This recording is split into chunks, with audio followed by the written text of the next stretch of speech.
So it's my great pleasure to welcome the four speakers for this panel on challenges to the international trade system. I have to say I'm a little embarrassed. I teach trade at international trade at Columbia. And over the past few years, I've been reducing the amount of time I spend on tariffs and tariff policy and things like that. And then with the election of our current president, I realized I made a big mistake. I had thought that these policies had been largely solved, and that we had figured out that bilateral imbalances are largely uninformative about trade problems and what have you. But many of the bad old arguments of the 1980s have reemerged. It's great to have a chance to discuss some of these issues again. We have an extremely distinguished set of speakers here today. First, we have one of my colleagues from Columbia who is in the business school, Shang-Jin. I guess I got to know Shang-Jin. We were both assistant professors at Harvard together, and then we've moved in parallel throughout our careers, and he's a good friend and an eminent scholar. Shang-Jin served as chief economist of the Asian Development Bank from 2014 to 2016, and he was Director General of its Economic Research and Regional Cooperation Department. He has led the bank's analytical support for regional cooperation among ASEAN +3 countries, APEC, and has been a consultant to practically every financial every NGO and central bank in developed countries, including the Fed and other places, and is a leading expert, maybe the leading expert, on the Chinese economy. Next, we have sitting next to him Shotaro Oshima, who is chairman of the Institute for International Economic Studies and an adjunct professor at the National Graduate Institute for Policy Studies. He's worked with Ministry of Foreign Affairs until 2008 and served as the ambassador to the Republic of Korea and Saudi Arabia. He also was permanent representative to the international organization in Geneva, deputy foreign minister, and a title that I was surprised to read, that is Sherpa for Prime Minister Koizumi for the G8 summit. After his career with the Ministry of Foreign Affairs, he was appointed as a member of the appellate body to the WTO, and he served as special representative to participate in the TPP negotiations for Japan in 2012. And he is going to be focusing his comments on the implications of TPP for Japan, the US, and Asia. Seated to his left is another eminent trade scholar, Shujiro Urata, who is Dean and Professor of Economics at the Graduate School of Asia-Pacific Studies at Waseda University. He's had an illustrious career at the World Bank, among other places, and he has served as senior advisor to the government of Indonesia, consultant to the World Bank, OECD, ADB, government of Japan, and is an author and editor of many, many books. And then finally, I have my colleague, long-term friend, Janow, who I've known since actually even before I arrived at Columbia. Hugh has already done an introduction to her, so I'm going to just be brief. She is Dean of our School of International and Public Affairs, and she will be providing the U.S. and global perspectives on trade. So without any further ado, I'm just going to turn the floor over to Shang-Jin, who will make the first presentation.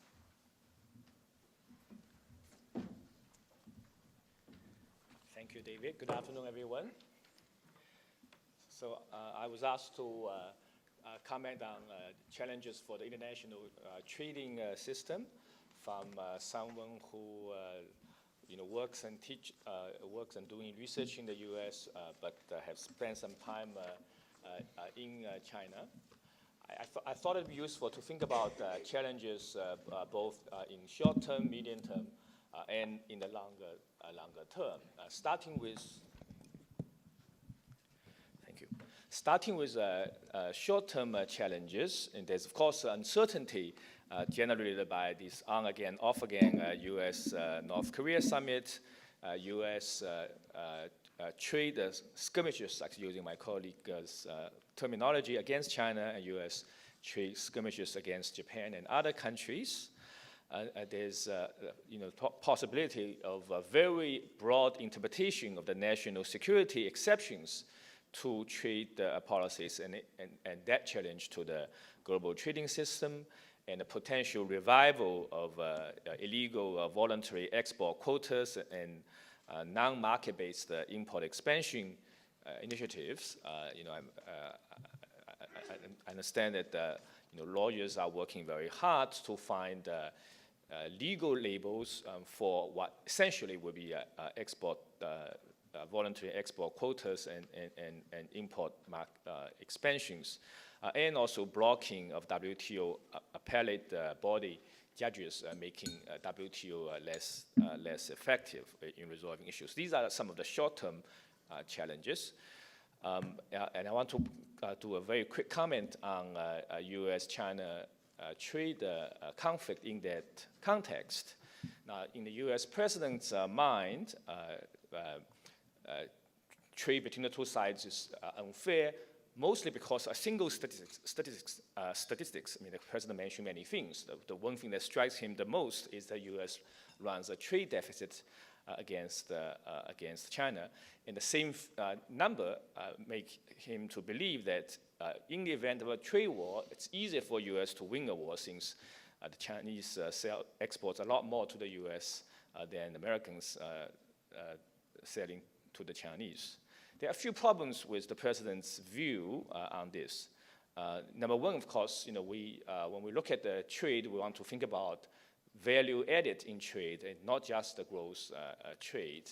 So China being an important part of a regional value chain and global value chain, roughly half of the Chinese exports to the U.S. reflect value added coming from other countries, especially countries from, including Japan, Korea, and some other countries in Northeast Asia and Southeast Asia. So that's just the nature of the value chain, the global value chain picture. In contrast, much of the U.S. exports to China reflect the U.S. value added. About 90% of U.S. exports to China are U.S. value added. That's because U.S. are on the relatively high end of the value chain. So closing the trade, shutting down U.S. imports from China, in fact, will hurt Japan as well as many other countries in East and Southeast Asia. Number two, if you look at not just exports and imports, but if you look at total sales by U.S. companies to the Chinese, compare that to total sales by Chinese companies to the Americans, in fact, the gap becomes much narrower.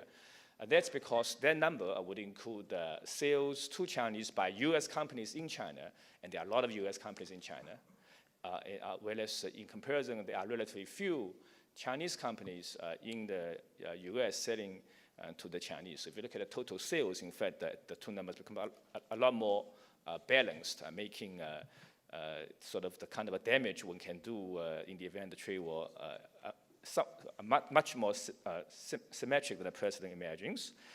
And number three, U.S., if U.S. chooses to act outside the WTO, at the moment, of course, U.S. is clearly the dominant economic power of the world.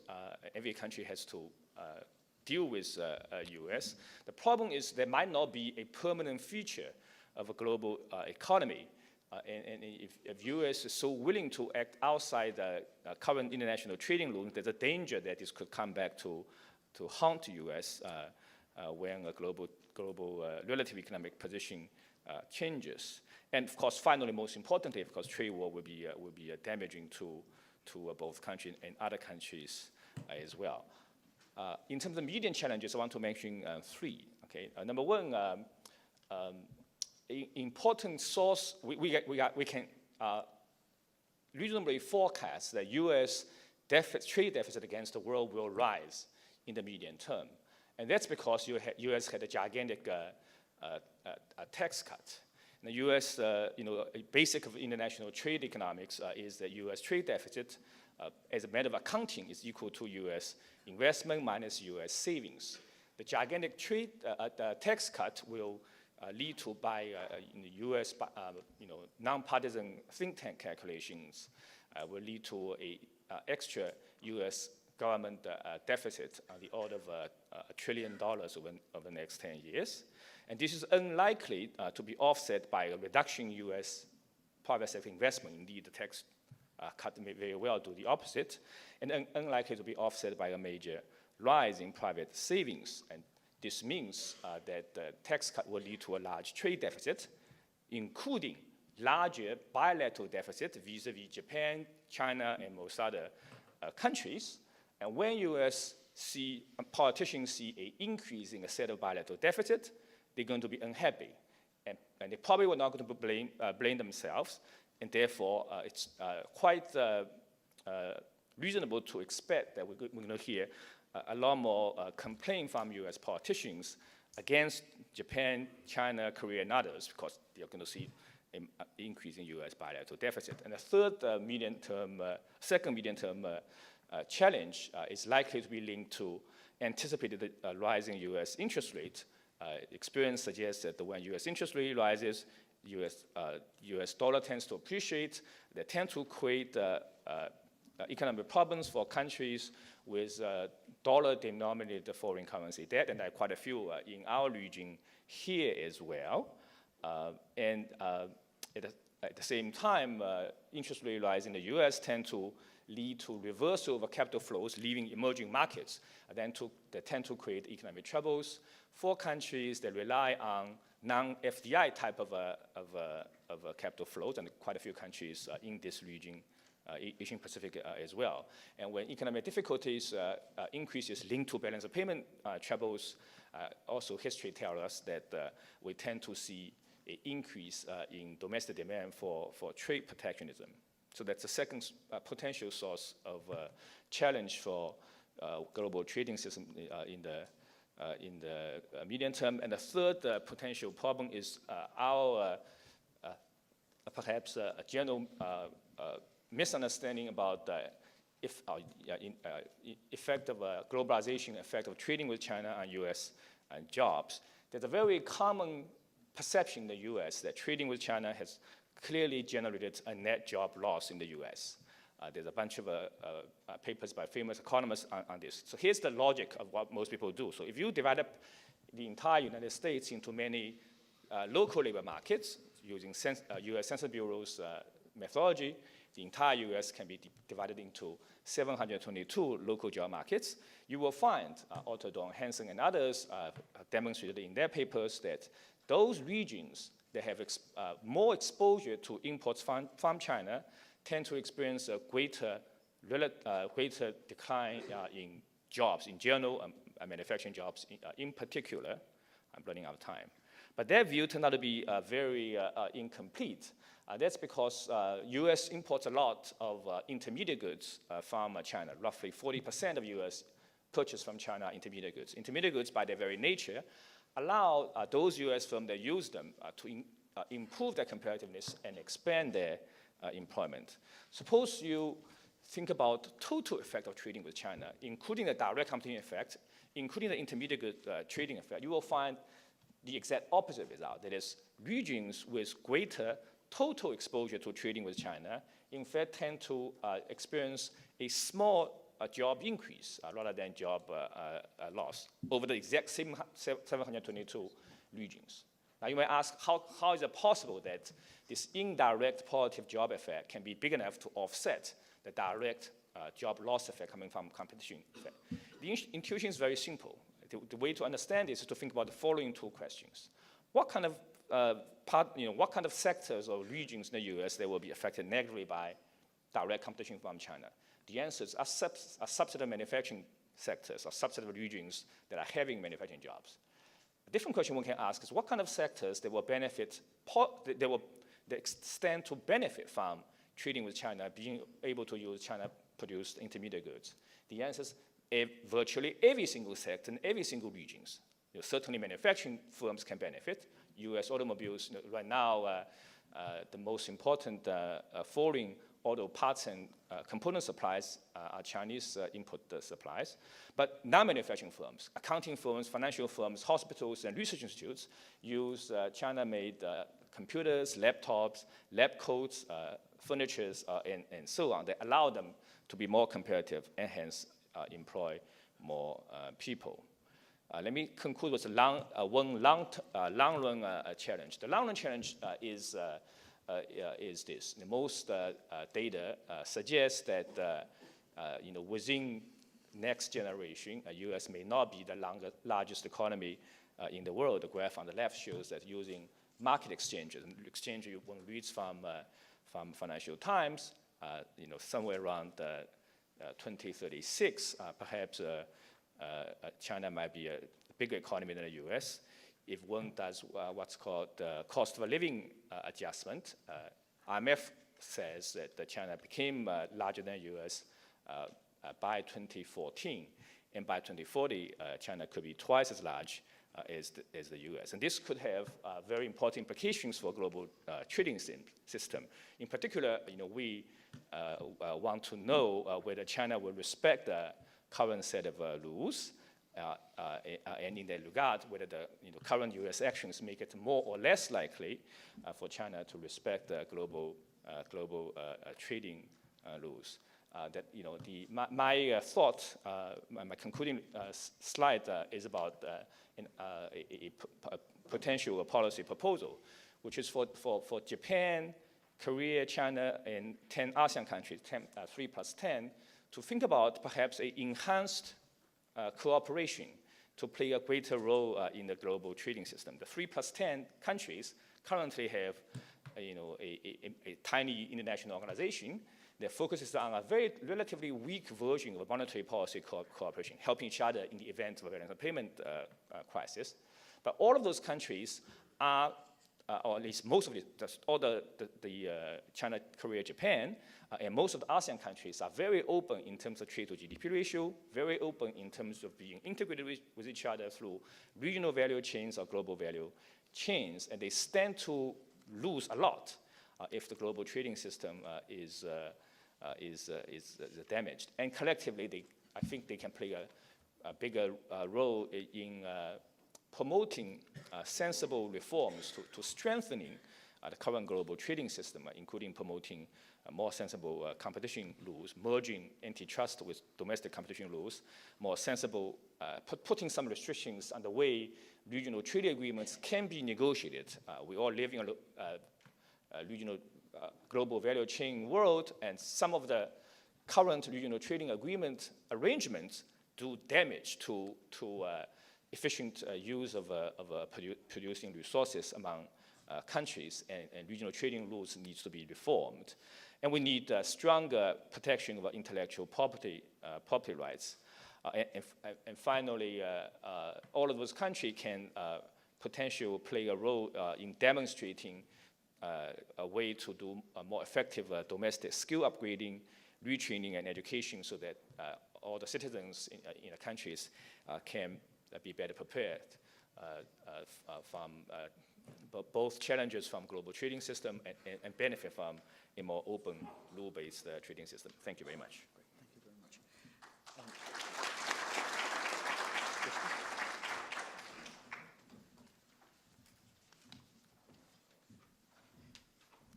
So next speaker is Shotaro Oshima.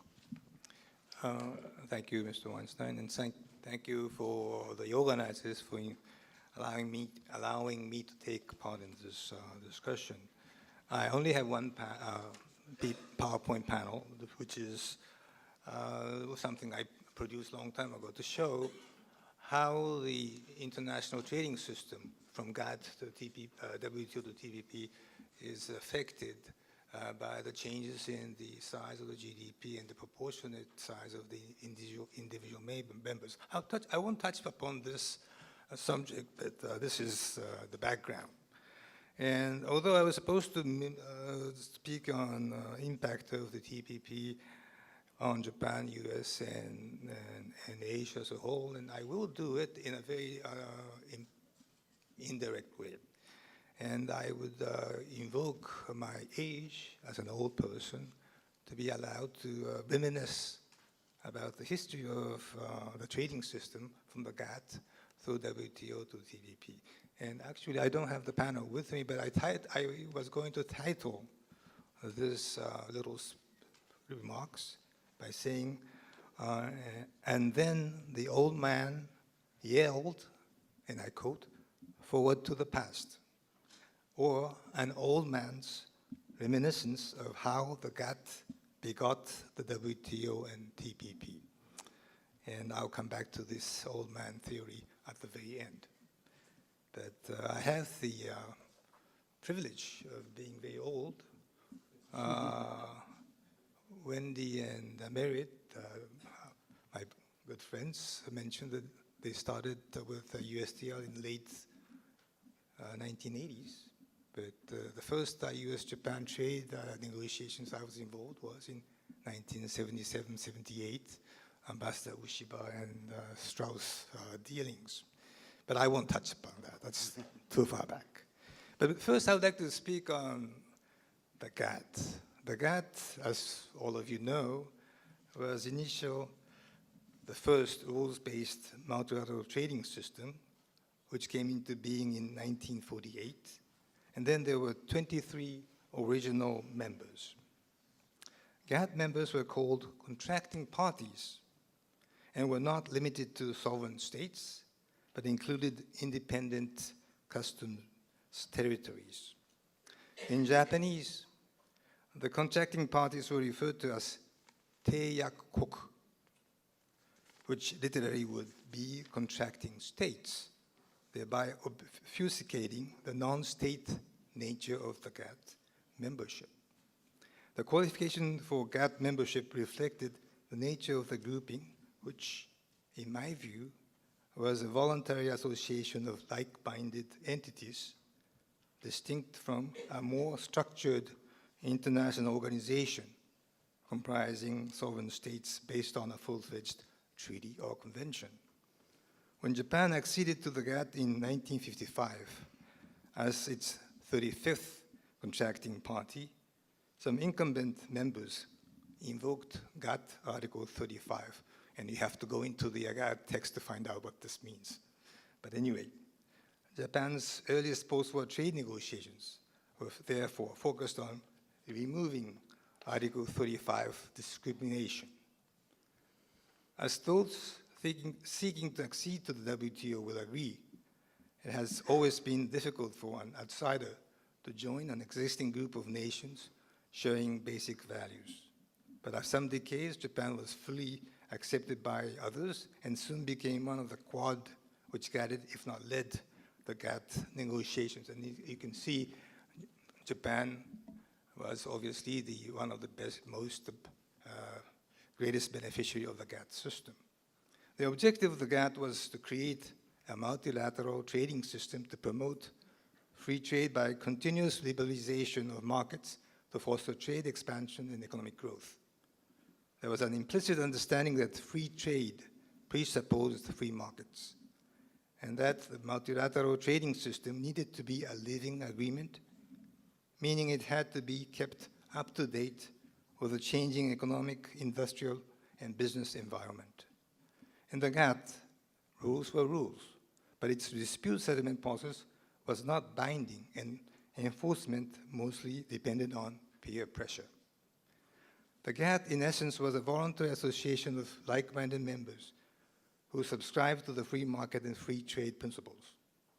If I'm allowed to use a phrase I have coined, this group comprised, and this is my terminology, politically and economically open and inclusive national entities. which got together to increase overall welfare from growth through market opening negotiations with results applied MFN.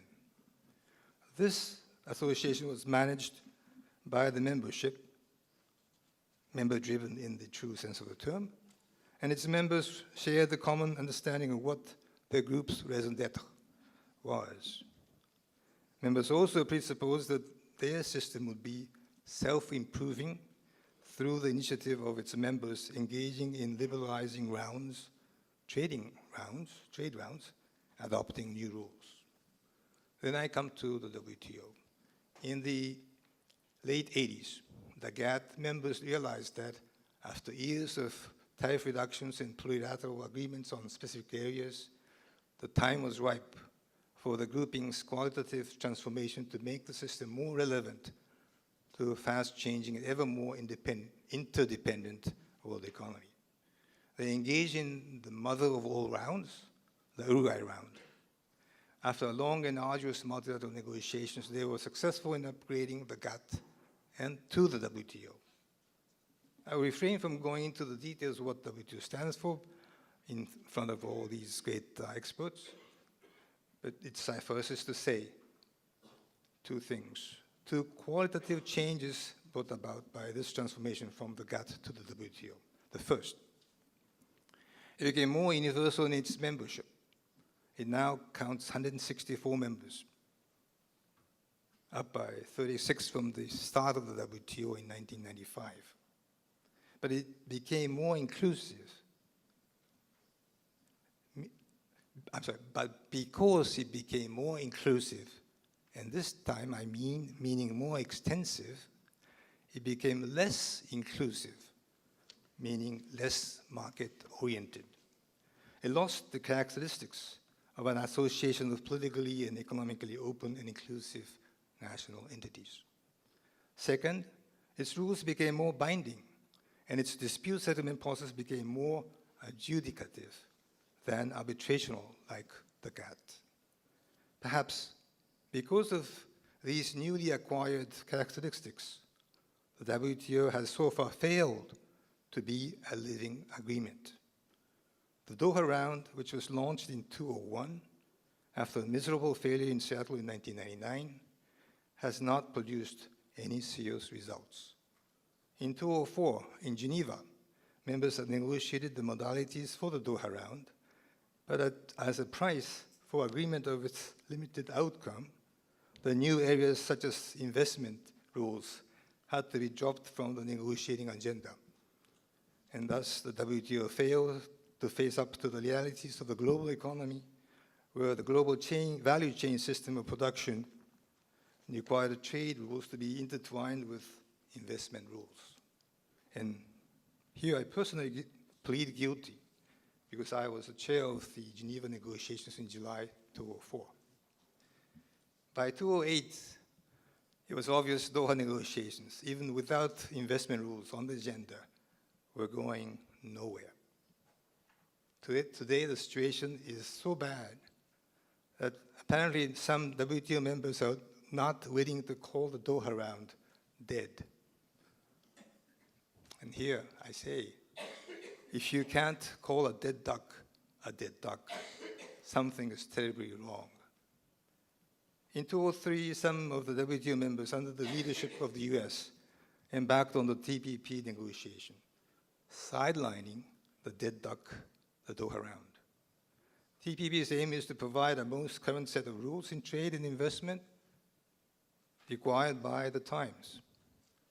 TPP is not in contradiction to the WTO, but to enhance the WTO while assuring that it be a living agreement, flexible enough to transform itself in line with the changing needs of a live and kicking global economy.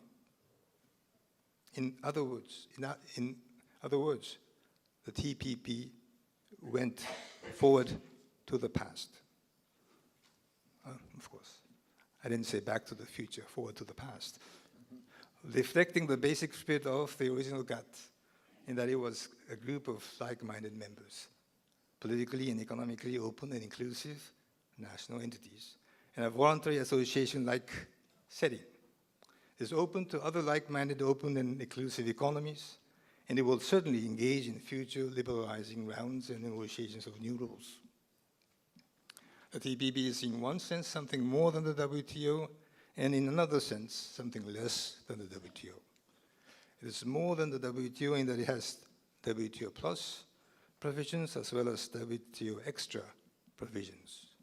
It is less than the WTO because its settlement process is closer to the original GATT and based on arbitration and not adjudication. Doesn't have the appellate body. And the fact that this US administration decided to withdraw from TPP is, of course, regrettable. This does not, however, change the imperative for a flexible, rules-based multilateral trading system based on market principles which dynamically responds to changing world economy. So I come to my end of this short remark. Needless to say, TPP 11 should be brought into effect as soon as possible, hopefully within the year. As TPP 11 expands itself in terms of membership, while retaining the open and inclusive nature of its membership, such a development should be inviting for the US to reconsider TPP 12. There are already a number of possible members waiting at the gate, including the UK. If the UK, after Brexit, joins TPP 11, I would say it would be a very welcome addition. And I come back to the old man theory. This old man recalls when the GATT was launched after the war, and I mean the Second World War and not the other wars, almost half of its contracting parties were from the British Commonwealth. And if you look at TPP 11, more than half of its members are from the former British Commonwealth. So I'll ask of you, what could the message be hidden in the similarities between the original GATT and the TPP? So my message is that it takes a septuagenarian to know a bunch of septuagenarians working on trade in Washington. Thank you very much.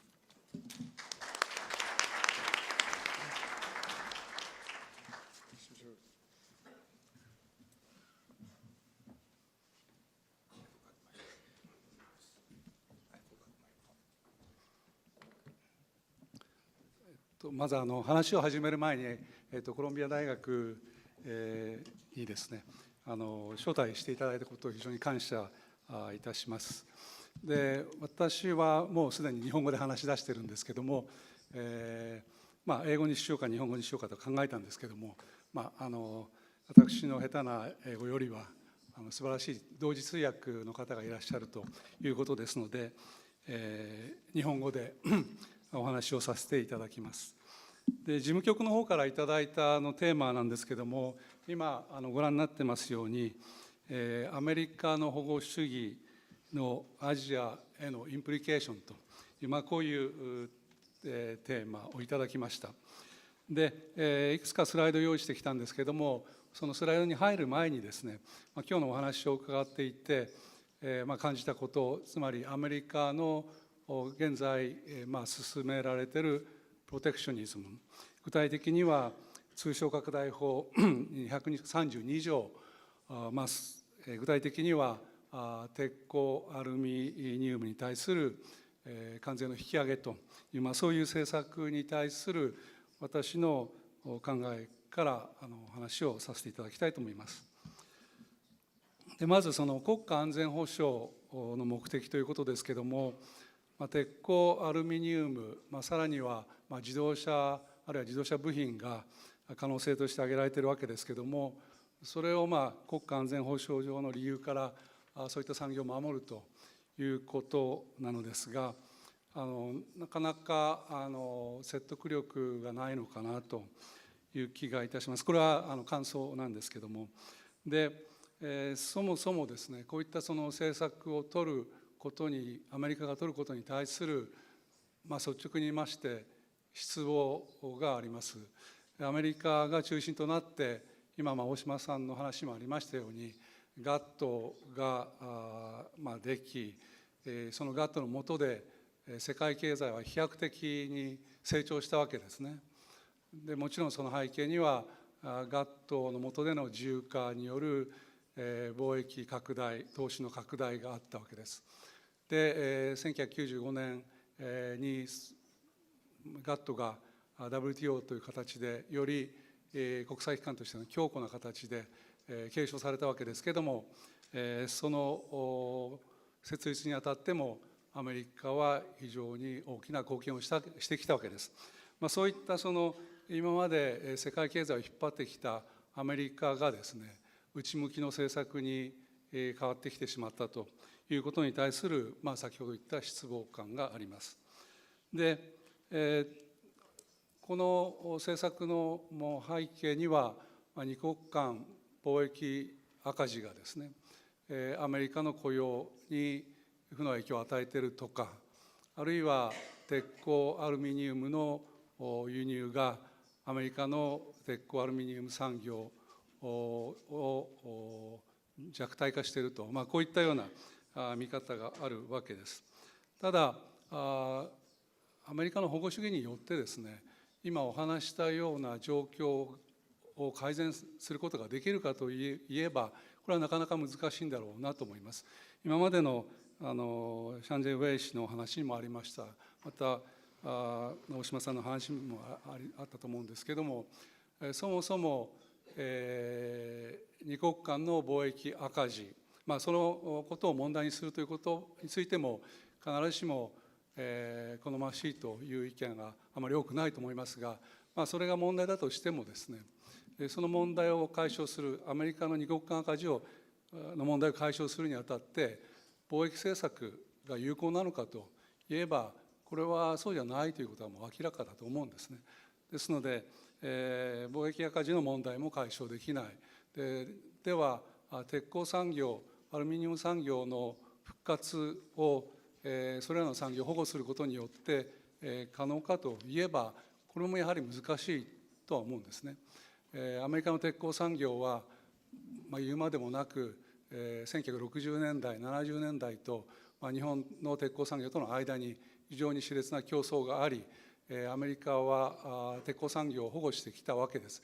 しかしそれにもかかわらずというか、それだからこそというのかもしれませんけれども、アメリカの鉄鋼産業の競争力は回復しなかったということは明らかです。でさらには鉄鋼産業を保護することによって鉄鋼を使用するような、例えば自動車産業、あるいは自動車産業、その自動車を購入するような消費者、この人たちに大きな負担を与えているという、こういう問題もあります。ですので、ちょっと初めのコメントが長くなりましたが、アメリカの現政権によって進められている保護政策、これに対しては失望せざるを得ない。できるだけ早くですね、この政策が放棄されて元のアメリカに戻ることを期待したいと思います。そこで、アメリカの保護主義ですけれども、もうすでにお話ししましたように、一つの大きな指標は二国間貿易収支であります。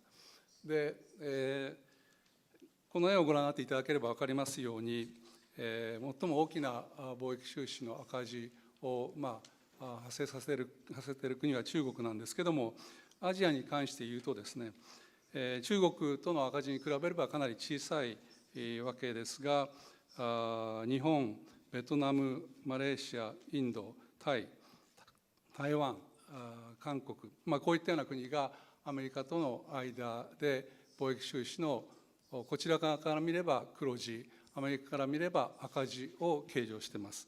これは絶対額です。で、これは割合を見たものですけれども、同じようなもちろんグラフですが、大きなアメリカの貿易収支赤字の大きな部分は中国との間での赤字だということが分かるかと思います。で、こういう今状況にあるわけですけれども、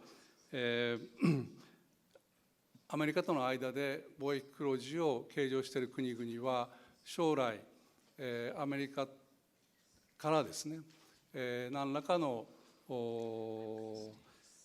働きかけといいますか、貿易交渉を通じて、このような問題を解消するようなプレッシャーがかかってくるかもしれないということで、懸念しているかと思います。実際、具体的にはですね、その下にも書いてあるんですけれども、多くの東アジアの国々は、例えばアメリカと中国との間で、何らかのその貿易を制限する、中国からの輸入を制限するような措置が実行されたならば、中国の今までアメリカに行っていた輸出がですね、自分たちのところに来るんではないかということで、非常に懸念しているということであります。また、実際に二国間での取引、あるいは交渉になった場合には、言うまでもなく、小さい国ですので、交渉力がかなり限られているということからですね、非常に心配しているというのが実態だと思います。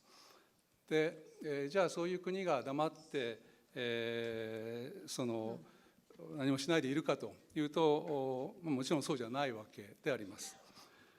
で、具体的には閉鎖的な政策を取りつつあるアメリカに対する輸出依存度を下げるようなその方策を考えているんだと思います。その前にですね、具体的に東アジアの国々はアメリカに輸出においてですね、どの程度アメリカに依存しているのかということを数字で見てみようと思いまして、このようなグラフを書いてきました。アメリカへの輸出については、ブルーの色で示してあります。絶対額では徐々に増加しているというのが分かると思いますけれども、割合で見るとですね、東アジアの輸出に占めるアメリカの割合というのは、2000年の初めには 25% ぐらいあったのがですね、今は 20% を切っているという、こういう数字であります。これはもちろん東アジアの国へのこの割合がかなり増えている、あるいはヨーロッパへの割合が増えているわけですけれども、一つの理由は必ずしもそのアメリカが保護主義的な政策を当時から取ってきたというわけではなくて、経済成長が高い国地域への輸出が増えていくという自然の、あるいは市場メカニズムによるところの現象であると思います。ただそういう中でですね、制度面での制度的な観点からですね、東アジアの多くの国はアメリカへの依存を低下させるべくですね、東アジア域内の国々との間での FTA を構築するような動きがあります。一つには RCEP といわれる東アジア地域包括経済連携協定、これは現在も交渉中でありますが、非常に難しい交渉のようでありますけれども、ここに来てですね、今年の7月に日本で貿易大臣会合があります。これは日本が音頭を取ってそのような会合を招集するということになったわけですけれども、私の見る限りですね、日本政府も今までよりはですね、より一層強力に強くですね、RCEP を推していこうと。TPP11 がほぼ完成しています。また今日の話もありましたように、衆議院は通過してますので、これ TPP11 については承認されるだろうということですので、次の大きな地域的な FTA であります RCEP へのRCEP へかなりその強力な力を注いでいこうという表れだと思います。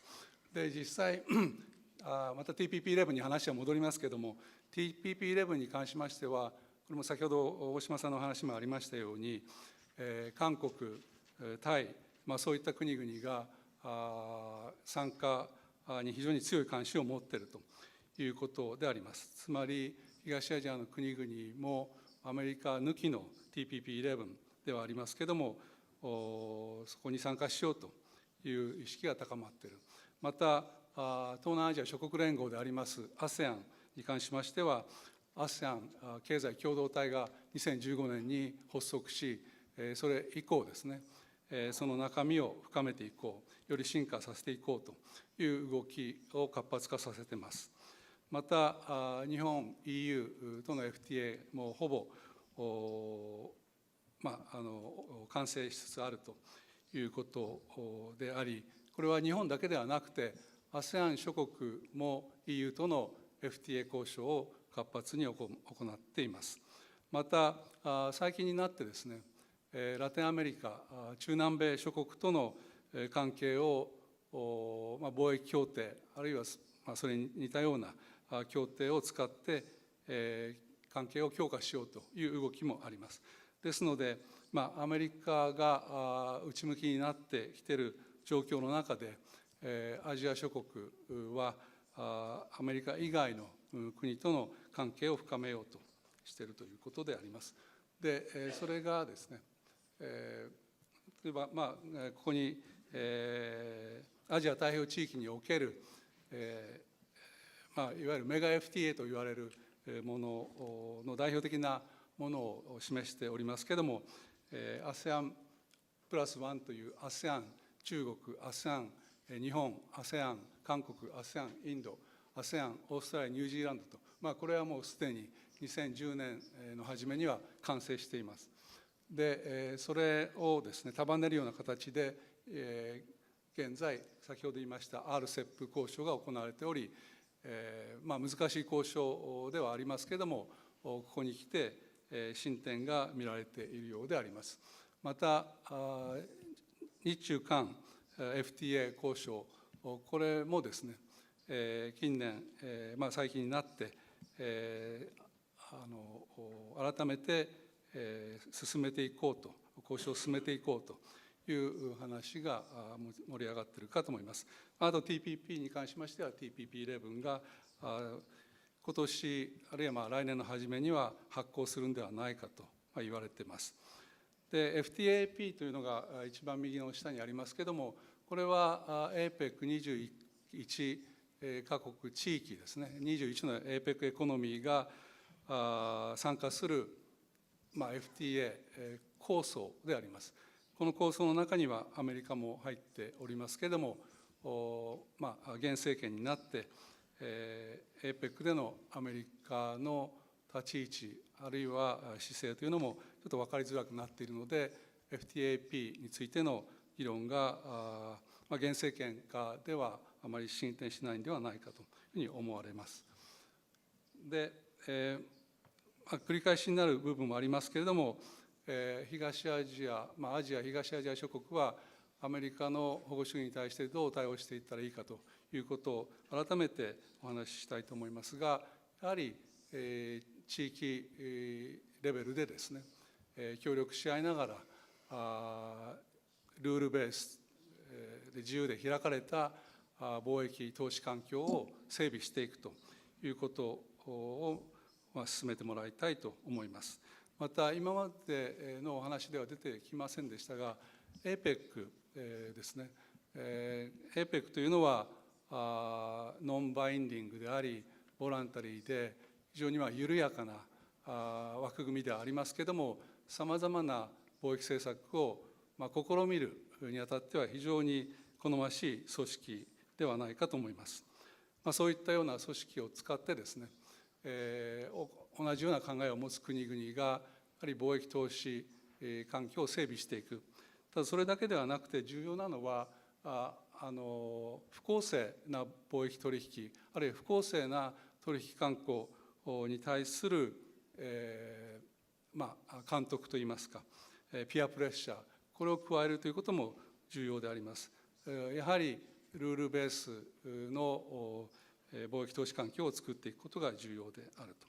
それから WTO につきましては、もう先ほど大島さんの方からもお話がありました。また最後に一つだけ指摘しておきたいのは、現在、進められておりますプルリラテラルな貿易協定、具体的にはデジタルエコノミー、あるいはサービス、新サービス貿易協定、さらには環境物品に関するプルリラテラルアグリーメントなどですね、こういったようなその同じような考えを持つ国々が集まって、セクタースペシフィックな取り決めを進めていく、それともう一方ではやはり同じような考えを持つ国々がセクタースペシフィックではなくて、地域スペシフィックな FTA、特にメガ FTA を進めていくと、縦と横の線と言ってもいいかと思うんですけども、この2つが完成すればですね、プルリラテラルアグリーメント FTA が完成すれば、最終的には WTO マーク2のような形で新しい貿易制度が確立できるんだと思います。私の方からは以上です。どうもありがとうございました。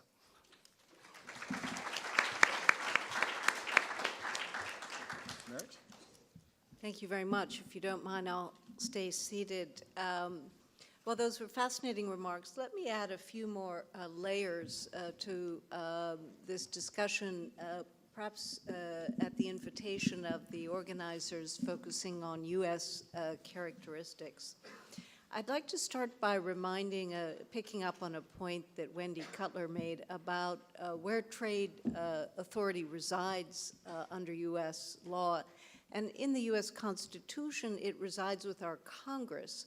And at a certain moment in our history, Congress, in its wisdom, thought that Congress was too parochial and delegated authority to the executive branch to negotiate trade agreements. And as a result, the executive branch really has been given quite a lot of latitude to take trade-related actions, although once you go beyond that for treaties, it has to be confirmed by the Congress. So I'll come back to this, but how do I think about this period that we're in? How anomalous is it in U.S. history? There's a magnificent book by Douglas Irwin on U.S. commercial policy, about 800 pages I'd commend to you for a real answer to that question. But he makes the interesting point that U.S. trade policy has really been punctuated by 3 periods. First, trade policy was really an instrument of revenue generation for tariffs in the early days of our republic.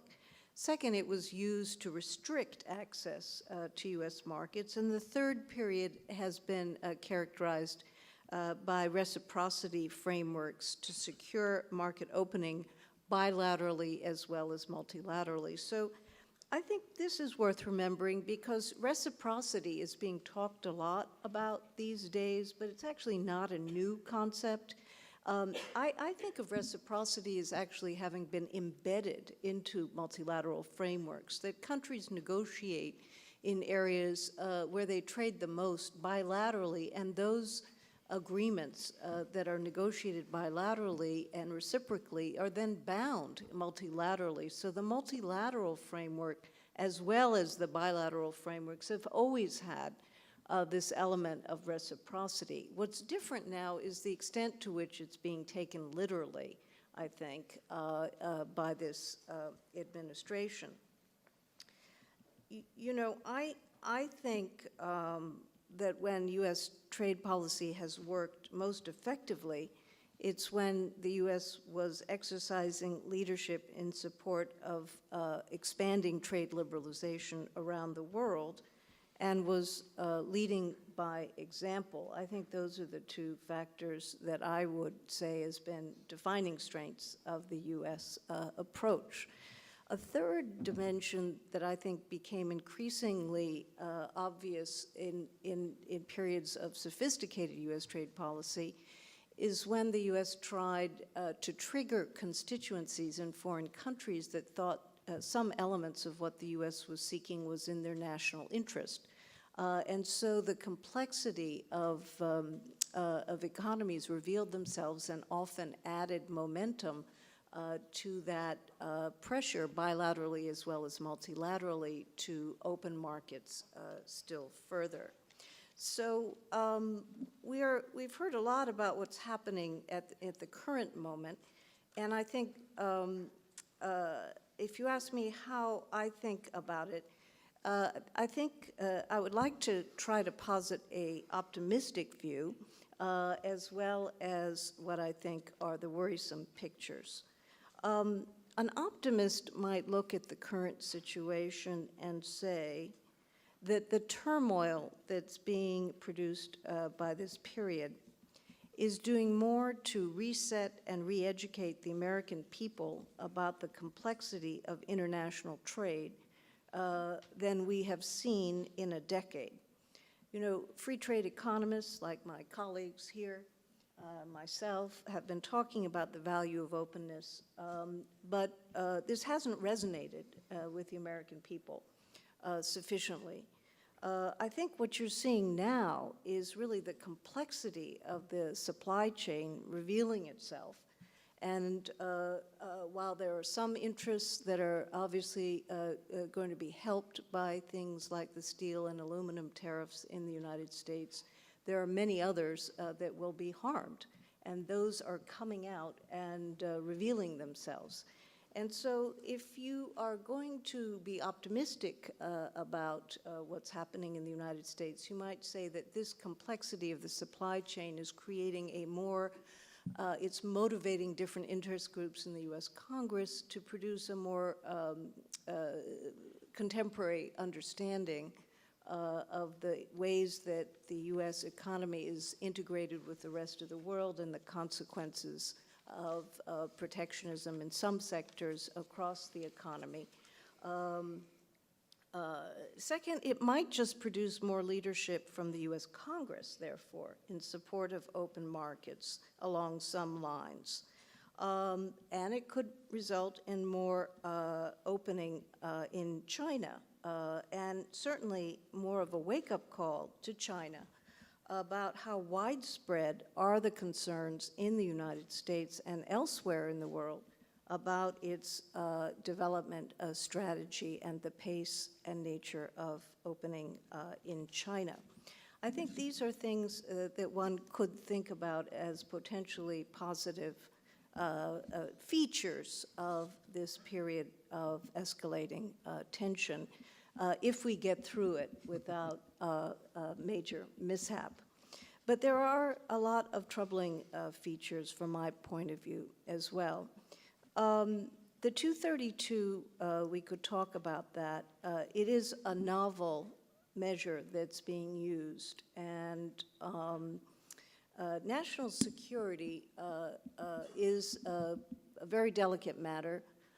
You know, Ambassador Oshima and I both served on the appellate body of the WTO.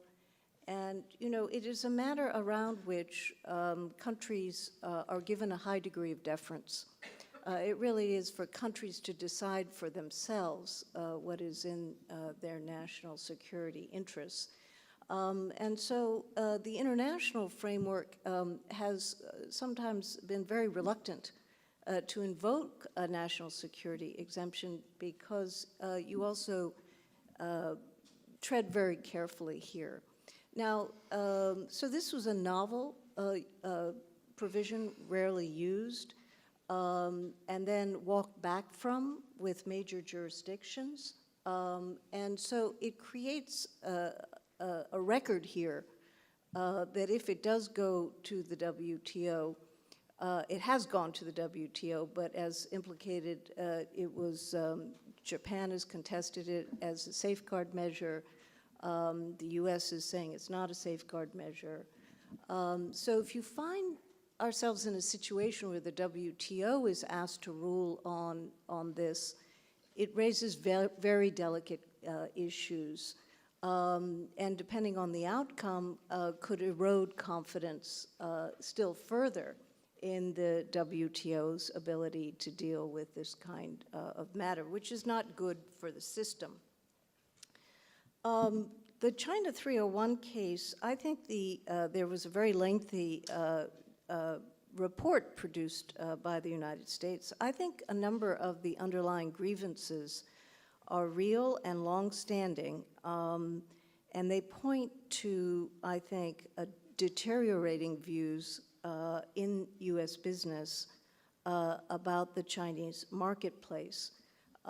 which is very troubling for U.S.-China relations.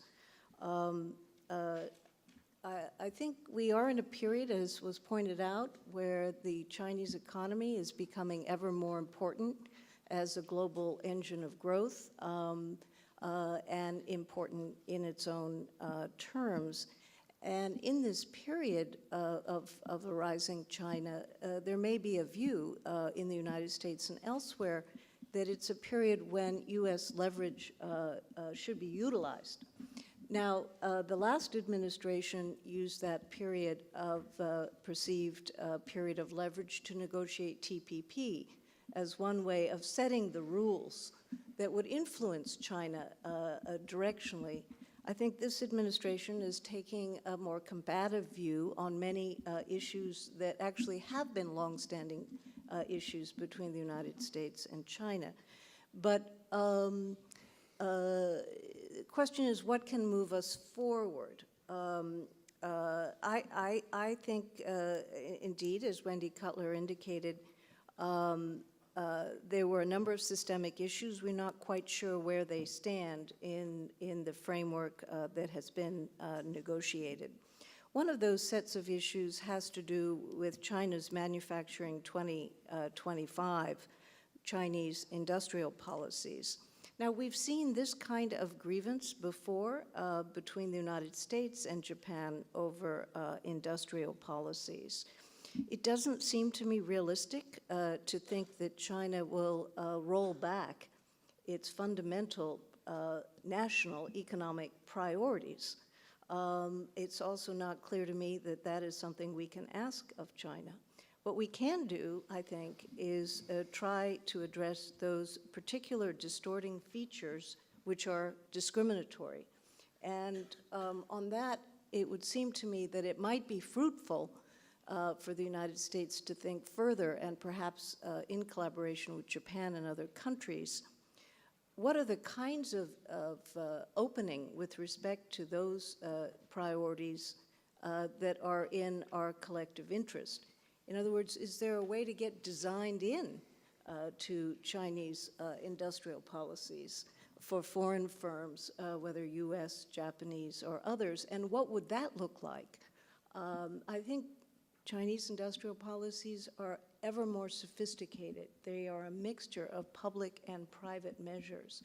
They include direct supports, but a lot of other supports to try to create an environment to foster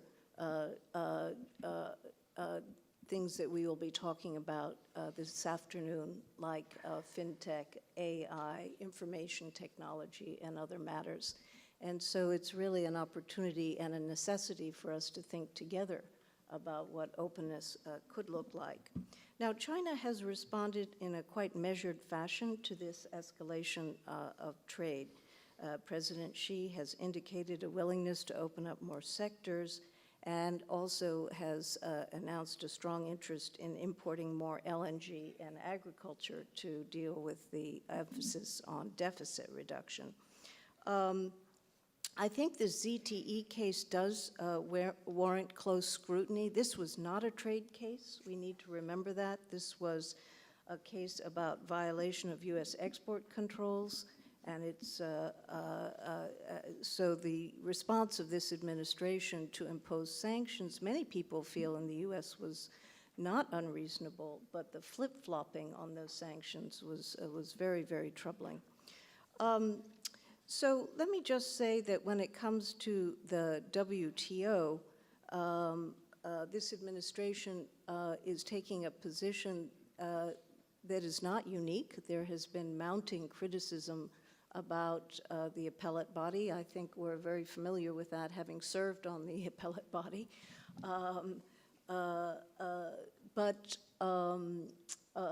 But the blocking of appellate body judges is an extraordinary measure. And the sense that there are no new ideas coming out of this administration to advance any kind of negotiation at the WTO is also, I think, rather extraordinary. what does this mean for Japan? Well, I think Japan is to be applauded for moving ahead with TPP 11 and showing leadership. Really is to be applauded. And I think this may indeed save the TPP for a future time when the United States might reconsider, or when other countries. When Japan joined TPP, I remember well what a game changer it was. Suddenly, there was a lot more interest. It really moved the process forward. And I think there are other significant economies in the region who may join the TPP going forward. So that, I think, is a very interesting and important development. I wonder if there is more that Japan could do with respect to the WTO. Ambassador Oshima said that we are not even calling a dead duck when it comes to Doha. But I don't think you would say that the WTO is a dead duck. And so I guess what I'm wondering is, what would it take for some cluster of countries to say, this is so serious, we've got to do something about it? What would it take? I asked my fellow panelists to reflect on that, because I think we have to do something about it. And it could be a small set of things or a big set of things. We all know that the WTO has many flaws in every part of it. But we also, I think, there are many in the world that recognize that it is an essential feature of the international trading system to have a set of binding rules. So under these circumstances, the urgency of asking and answering that question, I think, becomes all the more acute. Let me stop there, and thank you.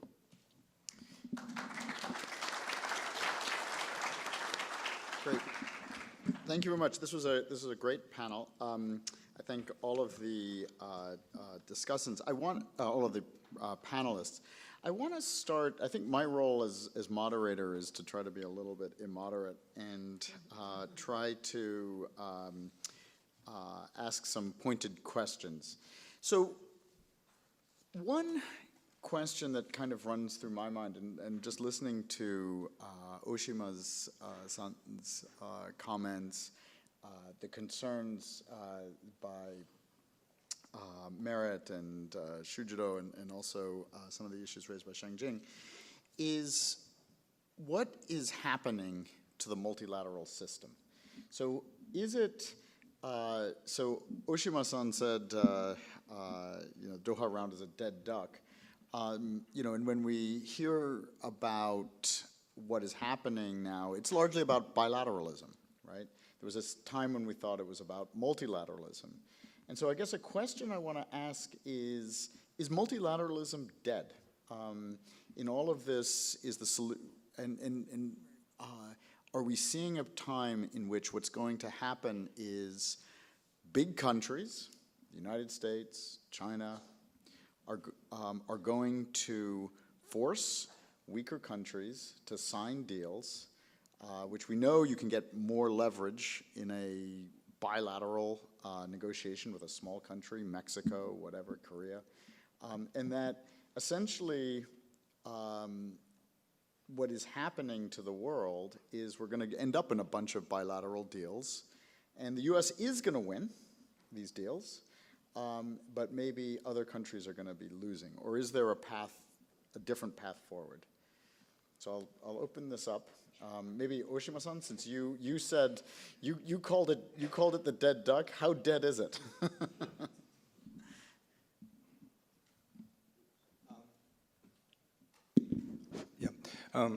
Thank you.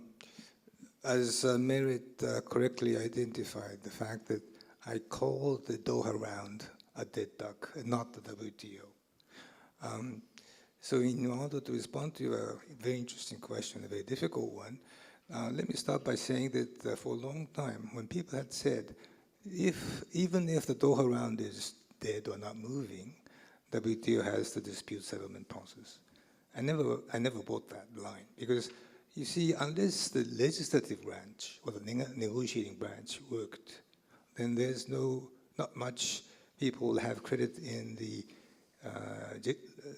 judiciary side, except for the existing rules. But you need to have the rules side always moving and keeping up to date in order to have the system relevant to the changing landscape of international trade.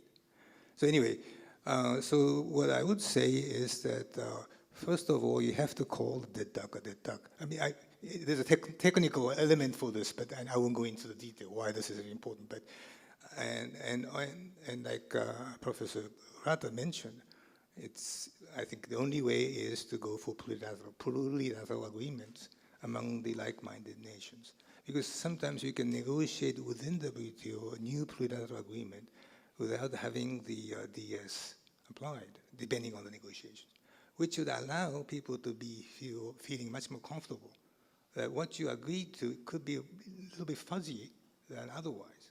One of the elements of the WTO is has moved, well, I won't go into the details, but the distinction between arbitration and adjudication. I've always wondered why, among the reasons of the UK for Brexit, is their dislike for ECJ. I think the Brits don't like the hard integration. It's implied in EU integration and also the ECJ. Likewise, if the WTO is moving towards harder integration because of the adjudicatory element of the DS, and you can sense that many of the developing countries don't like new rules because it's covered by the DS. So an element is keep on moving, making it a living agreement to the times by incorporating digital elements or whatever, the new size of the economy, but keeping it soft enough and not too hard for the other not yet prepared economies to resist. That would be my suggestion. Thank you. Why doesn't Professor Wei say go first? Well, I mean, whether multilateralism is dead or alive is up to the member countries. Oh, whether multilateralism is alive or not depends on member countries. There's no reason why it cannot be maintained. Most countries in the world are clear beneficiaries of the current global trading system. That includes the United States, that includes China, and I think most people in those countries actually recognize that as well. And all countries in East Asia, Southeast Asia are clear beneficiaries of the system and have a strong interest in defending, maintaining, and improving the system. That's point number one. Point number two, I would say that it's one thing to say that the open rule-based trading system is good and need to be defended. It's another thing to say that every existing rules are best possible rules. There are plenty of things in the current system that can be improved upon, right? So some rules are there that enhance efficiency of all the countries. Other rules, they are essentially rent shifting, that they are there as some compromise in the past. They are left there, and they are probably these things that need to be reformed. And I single out the anti-dumping rules that I think is not the most sensible rules one can have. I single out our rules on regional trading agreements are left over to accommodate interests of British Commonwealth at the time of GATT formation, introduce a lot of distortions. All countries in this region collectively should have incentive and interest to improve upon those rules to make it better for everyone. I think the interesting question is who sees multilateralism as in its interest. A couple years ago, I heard Jack Ma say at the Boao Forum that he was the WTO. He had become the World Trading Platform, that we didn't need the WTO because he was the WTO. And I suggested in a moment of exchange with him that maybe that wasn't right and he needed the WTO. And I think, when you look at what Alibaba is saying now, they are saying, indeed, they need the WTO. And so I think there's growing recognition around emerging markets and large economies like China that keeping the multilateral trading system open is just fundamental to their growth. And attitudes towards open trade are much more positive in emerging markets than in advanced economies, except I think Japan, which is still overall quite positive. I don't think multilateralism is dead, but I do think the next generation, and I find it in our students, have no appreciation of the floor that has been created. We had a period in the late 80s when I was at USDR when there was a lot of disillusionment with the GATT. And aggressive bilateralism was being used simultaneously with efforts to expand the rule architecture multilaterally. We have now a period, I think, again, of aggressive bilateralism without a combined effort to expand the rules multilaterally. And that's a big disjuncture. The voices in the world for expanding and keeping the markets open are coming visibly from China and other emerging markets and somewhat from Japan. WTO has two major functions, of course. One is to promote trade and maybe FDI liberalization, and the other is to make sure that the rules will be rules will be followed by the members.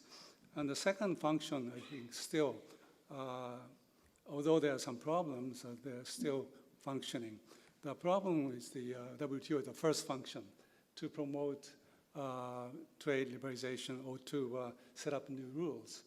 And the reason being, in my view, the decision-making process at the WTO is basically consensus decision-making. Unless there's a reform in this decision-making process, first function of the WTO will be very difficult to be functioning. So I don't know what discussions are regarding decision-making process or reform of decision-making process at WTO. But unless it is done, it will be very difficult. And because of the situation that we are in, countries with like-minded countries set up RTAs, regional trade agreements, FTAs. And here, I think competition is there between bilateralism and regionalism. Of course, the champion of bilateralism in the United States, but all the other countries, including China, in my view, are trying to get regionalism done.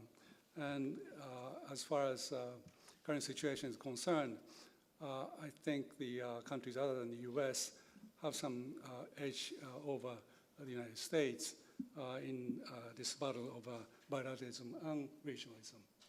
Can I add a historical note? Just US, actually, among rich countries, US was among the last in embracing bilateralism, regionalism. US actually resisted in embracing this. And outside US, China is among the last country that embraced regionalism or bilateralism. So the very first FTA deal China signed was after 2000. US was the last rich country that signed such a deal. Right? So in fact, it's somewhat ironic that now we think this is something that's good for large countries in terms of bargaining power. Yet, until a few decades ago, the largest rich country and largest developing countries do not embrace that particular tools. Let me just follow on one more time and just abuse my position as moderator for a moment. So I was struck in the US election that you had a race, when you think about candidates' politics on trade, you had competition between Trump, who truly was or is protectionist, and you had Hillary Clinton, who probably isn't protectionist, but was desperately trying to appear protectionist. In that and what strikes me is that we've moved away in a very fundamental way in the United States from a world in which, most politicians would have said, would like to come out and say, free trade system is good, to one in which, at least officially, both presidential candidates were arguing against TPP and against many, many things.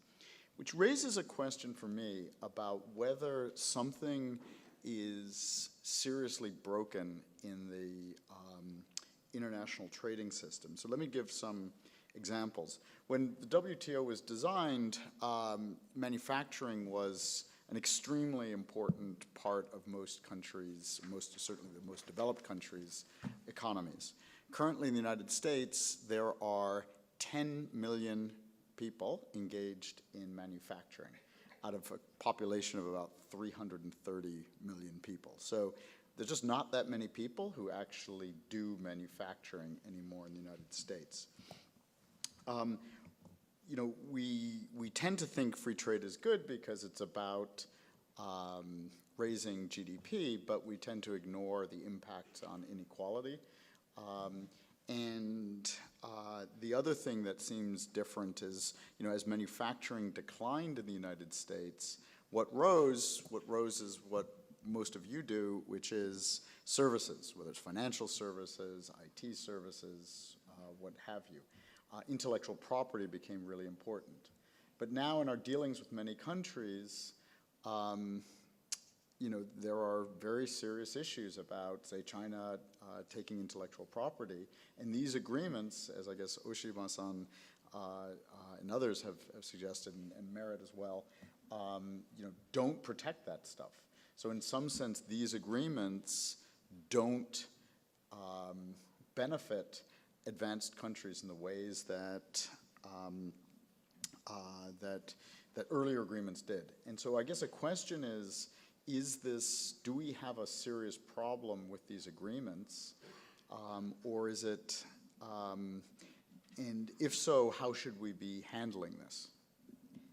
Well, let me get us started. I'm sure we each have views on this. I mean, my first answer to that is, trade policy is only one of the tools to support national economic objectives and competitiveness. So we should not be putting too much on the back of trade policy. I mean, it's not a substitute for, effectively educating your population, for the kind of investments that the U.S. has made in NIH, in national sciences, and so on, that have, created, remarkable innovation and basic research that has seen a substantial decline in recent years. Interestingly, funding has just gone up in the last budget, not because of the administration, but because of congressional action. So if we're worried about the real changes in the U.S. economy, I don't think you can put all of this on the back of trade policy.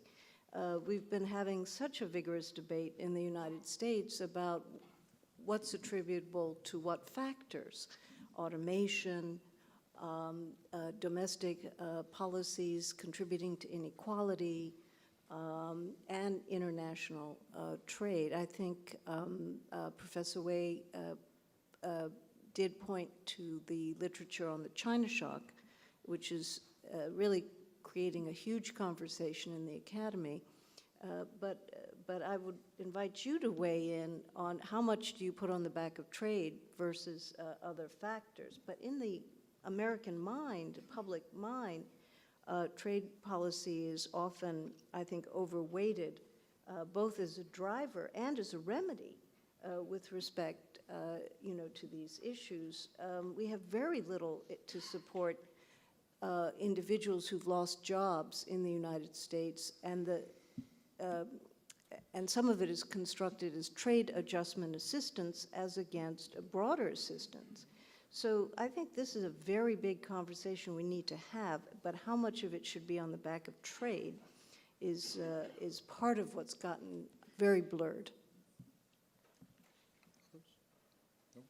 Well, I agree with Mary. In Italian, this is the key point I was going to suggests that we in the U.S. Have a failure of our public school system, that we are not doing as good a job in many other countries as well, I guess, as good a job in providing skills to our population. And skill upgrading is ultimate source for productivity growth and dealing with effects of a trade, inequality. All of those, in fact, have a much closer tied connection to quality of education system, quality of the labor force, than trade. Trade technology, as all of us know, both have some contribution to changing wage distribution, but technology is something that trade you have a foreigner to blame. Technology, it's hard to blame machines, so the political system tend to over-assign blames to trade factors.